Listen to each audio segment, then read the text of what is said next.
লিডারশিপের ক্ষেত্রে পশ্চিমা বিশ্বে বলি বা বাংলাদেশে বলি, মেয়েদের অগ্রগতিকে আপনি কিভাবে দেখেন? তারা কতটা এগোচ্ছে? বাংলাদেশের বাস্তবতাকে আসলে মূলত জানতে চাই আমি।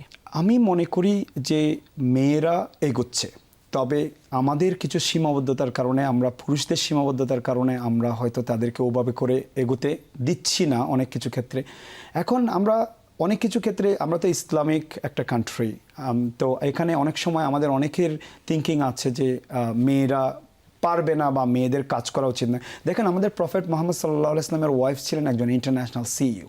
আমি এভাবেই বলবো, কারণ ওনার business not only Saudi Arabia, ওখানে পুরো আরবিয়াতে, এবং ইনফ্যাক্ট প্রফেট মোহাম্মদ সাল্লাল্লাহু আলাইহি ওয়াসাল্লাম was an employee of that CEO, এবং এভাবেই তো তারা ইন্ট্রোডিউসড হয় উইথ ইচ আদার।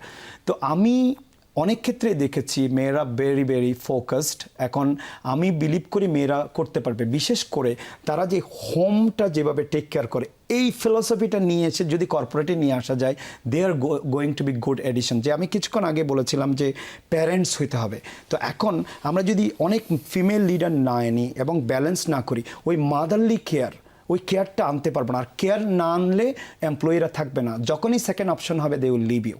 সো আমি মনে করি যে ফিমেল লিডার্স অনেক বেশি দরকার, এবং যারা আমাদের ছোটো ভাই বোন, ছোটো বোনরা পড়াশোনা করছে, আমি এনকারেজ করব, তোমরা মোটেও ছোট নাও, তোমরা পুরুষদের চেয়ে অনেক বেশি দিতে পারে।